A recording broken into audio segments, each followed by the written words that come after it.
ರಾಹು-ಕೇತುಗಳ ಜನನ ಮತ್ತು ಗ್ರಹಣದ ಆಧ್ಯಾತ್ಮಿಕ ಅರ್ಥ. ಖಂಡಗ್ರಾಸ ಚಂದ್ರಗ್ರಹಣ ಕುರಿತು ಮಾಹಿತಿ. ಫಾಲ್ಗುಣ ಮಾಸದ ಶುಕ್ಲಪಕ್ಷದ ಪೂರ್ಣಿಮೆ 3-3-2026 ಮಂಗಳವಾರ ಕೇತುಗ್ರಸ್ತ ಗ್ರಸ್ತೋದಯ ಚಂದ್ರಗ್ರಹಣ ಬಂದಿದೆ.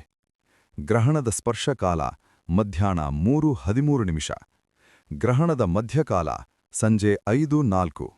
ಮೋಕ್ಷಕಾಲ ಸಂಜೆ 6:47. ಗ್ರಹಣಕಾಲದ ಅವಧಿ ಮಧ್ಯಾಹ್ನ 3:23ಕ್ಕೆ ಆರಂಭವಾಗಿ ಸಂಜೆ 6:47ಕ್ಕೆ ಮೋಕ್ಷ. ಗ್ರಹಣಕಾಲದಲ್ಲಿ ಜಪ, ತಪ ಮತ್ತು ಅನುಷ್ಠಾನ ಮಾಡುವುದು ಒಳ್ಳೆಯದು. ಗ್ರಹಣದ ಪರಿಣಾಮಗಳಿಂದ ಮುಕ್ತಿ ಪಡೆಯಲು ಲಲಿತಾ ಸಹಸ್ರನಾಮ, ಶಿವ ಸಹಸ್ರನಾಮ, ವಿಷ್ಣು ಸಹಸ್ರನಾಮ ಅಥವಾ ಸ್ತೋತ್ರಗಳನ್ನು ಪಠಿಸಬಹುದು.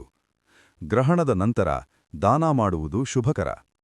ಗ್ರಹಣಕಾಲದಲ್ಲಿ ಹೇಳಬೇಕಾದ ಚಂದ್ರಬೀಜ ಮಂತ್ರ: ಓಂ ಶ್ರಾಂ ಶ್ರೀಂ ಶ್ರೌಂ ಸಹ ಚಂದ್ರಾಯ ನಮಃ. ಚಂದ್ರ ಗಾಯತ್ರಿ ಮಂತ್ರ: ಓಂ ಕ್ಷೀರಪುತ್ರಾಯ ವಿದ್ಮಹೆ ಅಮೃತತ್ವಾಯ ಧೀಮಹಿ ತನ್ನೋ ಸೋಮಃ ಪ್ರಚೋದಯಾತ್. ನವಗ್ರಹ ಚಂದ್ರ ಶಾಂತಿ ಮಂತ್ರ: ಓಂ ದಧಿಶಂಖ ತುಷಾರಾಭಂ ಕ್ಷೀರೋದ್ಧಾರಣವ ಸಂಭವಂ ನಮಾಮಿ ಶಶಿನಂ ಸೋಮಂ ಶಂಭೋರ್ ಮುಕುಟಭೂಷಣಂ. ಗ್ರಹಣಕಾಲದಲ್ಲಿ ಈ ಮಂತ್ರಗಳನ್ನು ಪಠಿಸುವುದರಿಂದ ದೋಷ ನಿವಾರಣೆಯಾಗುತ್ತದೆ ಮತ್ತು ಚಂದ್ರನ ಆಶೀರ್ವಾದ ಪಡೆಯಲು ಮನಸ್ಸಿಗೆ ಶಾಂತಿ ತರಲು ಈ ಮಂತ್ರಗಳು ಸಹಾಯಕವಾಗಿದೆ. ಸೂರ್ಯಚಂದ್ರರಿಗೆ ಗ್ರಹಣ ಹಿಡಿಯುವುದು ಏಕೆ? ಕಥೆ.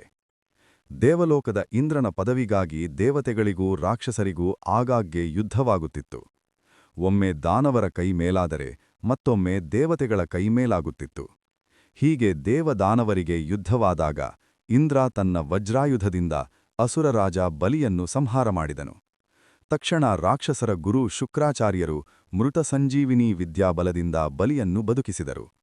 ಮತ್ತೆ ಬದುಕಿದ ಬಲಿಚಕ್ರವರ್ತಿ ವಿಶ್ವಜಿತ್ ಎಂಬ ಮಹಾಯಾಗ ಮಾಡಿ ಅಗ್ನಿದೇವನಿಂದ ಮಹಾರಥವನ್ನು, ತಾತ ಪ್ರಹ್ಲಾದನಿಂದ ಮಹಾಧನುಸ್ಸನ್ನು, ಶಕ್ತಿಶಾಲಿಯಾದ ಅಕ್ಷಯ ಬತ್ತಳಿಕೆಯನ್ನು ಪಡೆದು ಪುನಃ ಇಂದ್ರನೊಡನೆ ಯುದ್ಧ ಮಾಡಿ ಇಂದ್ರನನ್ನು ಸೋಲಿಸಿ ಬಲಿ ದೇವಲೋಕದ ಅಧಿಪತಿಯಾದನು. ಈಗ ರಾಕ್ಷಸರ ಕೈಮೇಲಾಯಿತು. ದೇವತೆಗಳು ಕೈಕಟ್ಟಿ ಕುಳಿತರು. ಬಲಿಯ ಆಡಳಿತದಲ್ಲಿ ರಾಜ್ಯ ಸುಭೀಕ್ಷವಾಗಿತ್ತು. ಭೂಮಿತಾಯಿ ತನ್ನಲ್ಲಿರುವ ಬೀಜದ ಫಲ ಧಾನ್ಯಗಳನ್ನು ಜೋಪಾನವಾಗಿಟ್ಟು ಮನುಷ್ಯರಿಗೆ ಕೊಡುತ್ತಿದ್ದಳು. ಮನುಷ್ಯರು ಸುಖವಾಗಿಯೇ ಇದ್ದರು. ಆದರೆ ದೇವಲೋಕದಲ್ಲಿ ಇಂದ್ರನ ಪದವಿ ಇಲ್ಲದೆ ದೇವೇಂದ್ರ ಹಾಗೂ ದೇವತೆಗಳು ಕಷ್ಟಪಡುತ್ತಿದ್ದರು. ಇಂದ್ರನಿಗೆ ಮತ್ತೆ ರಾಜ್ಯವನ್ನು ಕುಡಿಸುವುದು ವಿಷ್ಣುವಿನ ಕರ್ತವ್ಯವಾಗಿತ್ತು. ವಿಷ್ಣುವಿನ ಜೊತೆ ದೇವತೆಗಳು ಚರ್ಚಿಸಿದರು. ದೇವತೆಗಳು ಸಮುದ್ರ ಮಥನದಿಂದ ಬರುವ ಅಮೃತ ಸೇವಿಸಿ ಚಿರಂಜೀವಿಗಳಾಗಬೇಕೆಂದು ತೀರ್ಮಾನಿಸಿ ಸಮುದ್ರ ಮಥನ ಮಾಡಲು ಮುಂದಾದರು. ದೇವತೆಗಳಿಂದ ಇದು ಸಾಧ್ಯವಿಲ್ಲವೆಂದು ಉಪಾಯದಿಂದ ರಾಕ್ಷಸರನ್ನು ಕರೆದುಕೊಂಡರು. ಮಂದರ ಪರ್ವತವನ್ನೇ ಕಡಗೋಲಾಗಿ ವಾಸುಕಿಯನ್ನು ಹಗ್ಗವಾಗಿಯೂ ಮಾಡಿಕೊಂಡು ಸಮುದ್ರ ಮಥನ ಮಾಡಿದರು. ಭಾರಕ್ಕೆ ಕುಸಿದ ಮಂದಾರ ಪರ್ವತವನ್ನು ವಿಷ್ಣು ಕೂರ್ಮಾವತಾರದಲ್ಲಿ ಬೆನ್ನು ಮೇಲೆ ಹೊತ್ತನು. ಮಥನದಿಂದ ಮೊದಲು ಬಂದ ವಿಷವನ್ನು ಲೋಕ ಕಲ್ಯಾಣಕ್ಕಾಗಿ ಶಿವನು ಸೇವಿಸಿದನು. ಅದು ಗಂಟಲಿನಿಂದ ಕೆಳಗೆ ಇಳಿಯದಂತೆ ಪಾರ್ವತಿ ಕೈ ಅಡ್ಡ ಹಿಡಿದಳು. ಶಿವನ ಗಂಟಲಿನಿಂದ ಕೆಳಗೆ ಬ್ರಹ್ಮಾಂಡವೇ ಅಡಗಿದೆ. ಬ್ರಹ್ಮಾಂಡ ನಾಶವಾಗದಂತೆ ಪಾರ್ವತಿ ತಡೆದಳು. ನಿಂತ ವಿಷದಿಂದ ಶಿವನ ಕುತ್ತಿಗೆ ಬಣ್ಣ ನೀಲಿಯಾಯಿತು. ಆದ್ದರಿಂದ ಶಿವನನ್ನು ನೀಲಕಂಠ, ವಿಷಕಂಠ ಎಂದರು. ನಂತರ ಮಥನದಿಂದ ಉಚ್ಚೈಶ್ರವ, ಐರಾವತ, ಅಪ್ಸರೆಯರು, ಗಂಧರ್ವರು, ಕಾಮಧೇನುವಂತಹ ಅಮೂಲ್ಯ ವಸ್ತುಗಳು ಬಂದವು. ಅದರಲ್ಲಿ ಕೌಸ್ತುಭ ಮಣಿಯನ್ನು ವಿಷ್ಣು ಹೃದಯದಲ್ಲಿ ಇಟ್ಟುಕೊಂಡನು. ನಂತರ ಲಕ್ಷ್ಮೀ ಬಂದು ವಿಷ್ಣುವಿನ ಹೃದಯದಲ್ಲಿ ನೆಲೆಸಿದಳು. ಮುಂದೆ ಎಲ್ಲರೂ ಕಾಯುತ್ತಿದ್ದ ಅಮೃತ ಕಲಶವನ್ನು ಹೊತ್ತು ಋಷಿ ಧನ್ವಂತರಿ ಬಂದನು. ರಾಕ್ಷಸರು ಅಮೃತ ಕಲಶವನ್ನು ಧನ್ವಂತರಿ ಕೈಯಿಂದ ಕಿಡಿಸಿಕೊಂಡರು. ದೇವತೆಗಳು ಹೆದರಿದರು. ವಿಷ್ಣು ಎಲ್ಲವನ್ನೂ ಸರಿಮಾಡುವೆ ಎಂದು ಸಮಾಧಾನ ಮಾಡಿದನು. ಹಾಗೇ ಬಂದ ಅಮೃತವನ್ನು ರಾಕ್ಷಸರು ನನಗೆ ತನಗೆ ಎಂದು ಜಗಳ ಹೊಡೆಯುತ್ತಿರುವಾಗ ಮೋಹಿನಿ ಬಂದಳು.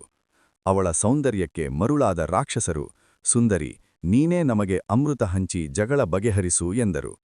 ಮೋಹಿನಿ ನಾಚುತ್ತಾ ಬಳುಕುತ್ತಾ, ನಾನು ಅಷ್ಟು ಒಳ್ಳೆಯವಳಲ್ಲ, ನಾನೊಬ್ಬ ಜಾರಿಣಿ. ಇಂದು ಒಂದು ಕಡೆಯಾದರೆ ನಾಳೆ ಮತ್ತೊಂದು ಕಡೆ ಹೋಗುವೆ, ಇವತ್ತು ಒಬ್ಬನಿಗಾದರೆ ನಾಳೆ ಮತ್ತೊಬ್ಬನಲ್ಲಿ ಹೋಗುವೆ ಎಂದು ವೈಯಾರದಿಂದ ನುಲಿದಳು. ಮತ್ತೆ ನೋಡಿ, ನೀವು ಒಳ್ಳೆಯವರು, ನಿಷ್ಠಾವಂತರು, ಯಾರೂ ನನ್ನ ಜೊತೆ ಬರುವುದಿಲ್ಲ ಎಂದಳು. ರಾಕ್ಷಸರು ಅವಳು ಹೇಳುವ ಒಂದಕ್ಷರವನ್ನು ಕೇಳಿಸಿಕೊಳ್ಳಲಿಲ್ಲ, ಏಕೆಂದರೆ ಅವಳ ಸೌಂದರ್ಯದಲ್ಲಿ ಮೈಮರೆತಿದ್ದವು. ಸುಂದರಿ, ನೀನು ಹೇಗಿದ್ದರೂ ಸರಿ, ನೀನೇ ನಿನ್ನ ಕೈಯಾರೆ ಅಮೃತ ಹಂಚು ಎಂದರು. ಮೋಹಿನಿ ನಗುತ್ತಾ, ನನ್ನೊಂದು ಷರತ್ತಿಮಿದೆ, ನೀವೆಲ್ಲಾ ಸ್ನಾನಾದಿ ನಿತ್ಯಕರ್ಮಗಳನ್ನು ಮಾಡಿ ಬನ್ನಿ, ದೇವತೆಗಳಿಗೂ ನಿಮಗೂ ಅಮೃತ ಸಮಭಾಗವಾಗಿ ಹಂಚುತ್ತೇನೆ ಎಂದಳು. ಅಸುರರು ಆಯಿತು ಆಯಿತು, ನಿನ್ನಿಷ್ಟ ಎಂದರು. ದೇವತೆಗಳಿಗೆ ಮೋಹಿನಿ ಯಾರೆಂದು ತಿಳಿದಿತ್ತು. ವಯ್ಯಾರದಿ ಮೋಹಿನಿ ಅಸುರರನ್ನು ಒಂದು ಸಾಲಿನಲ್ಲಿ, ಎದುರು ಸಾಲಿನಲ್ಲಿ ಸುರರನ್ನು ಕೂರಿಸಿದಳು. ಅಮೃತ ಕಲಶ ಹಿಡಿದು ರಾಕ್ಷಸರ ಕಡೆಗೆ ಮೋಹಕ ನೋಟ, ವಯ್ಯಾರದ ಬಿಂಕ ನಡೆಗೆ ತೋರಿಸಿ ಸುರರ ಕಡೆ ತಿರುಗಿ ಅಮೃತವನ್ನು ಕೊಡುತ್ತಿದ್ದಳು.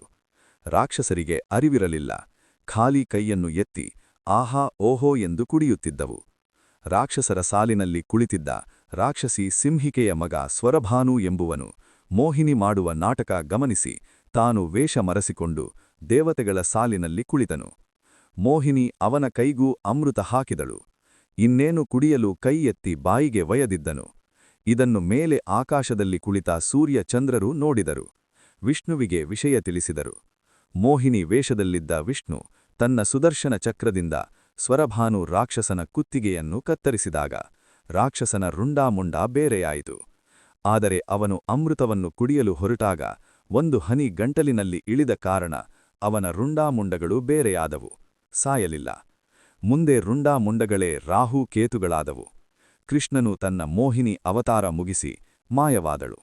ಮೋಹಿನಿ ಗುಂಗಿನಲ್ಲೇ ಮೈಮರೆತಿದ್ದ ರಾಕ್ಷಸರು ಎಚ್ಚರಗೊಂಡರು.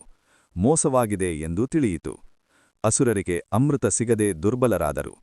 ಅಮೃತ ಸೇವಿಸಿದ ದೇವತೆಗಳು ಪ್ರಬಲರಾಗಿ ದೇವಲೋಕದ ಅಧಿಕಾರ ಪಡೆದರು. ರಾಹು ಕೇತುಗಳಿಗೆ ಸೂರ್ಯ ಚಂದ್ರರು ಚಾಡಿ ಹೇಳಿದರೆಂದು ಅವರ ಮೇಲೆ ಕೋಪ ಬಂದಿತು. ಆ ಸಿಟ್ಟಿನಿಂದ ರಾಹು ಕೇತು ಸೂರ್ಯಚಂದ್ರರನ್ನು ನುಂಗಲು ಬರುತ್ತಾರೆ. ಇದನ್ನು ಗ್ರಹಣಕಾಲ ಎನ್ನುತ್ತಾರೆ. ಇದೇ ಕಾರಣದಿಂದ ಸೂರ್ಯಚಂದ್ರರಿಗೆ ಗ್ರಹಣವಾಗಿ ರಾಹು ಕೇತು ಕಾಡುತ್ತಾರೆ. ಸೂರ್ಯಚಂದ್ರರೇ ಒದ್ದಾಡುವ ಗ್ರಹಣ ಕಾಲದಲ್ಲಿ ಆಹಾರ ತಿಂದರೆ ಪಚನಕ್ರಿಯೆಯಾಗುವುದಿಲ್ಲ. ಸಕಲ ಜೀವರಾಶಿಗಳ ಬದುಕಾದ ಸೂರ್ಯಚಂದ್ರರು ಕಷ್ಟದಲ್ಲಿರುವಾಗ ಉಪವಾಸವಿದ್ದು ಭಗವಂತನ ಧ್ಯಾನ ಮಾಡಬೇಕು.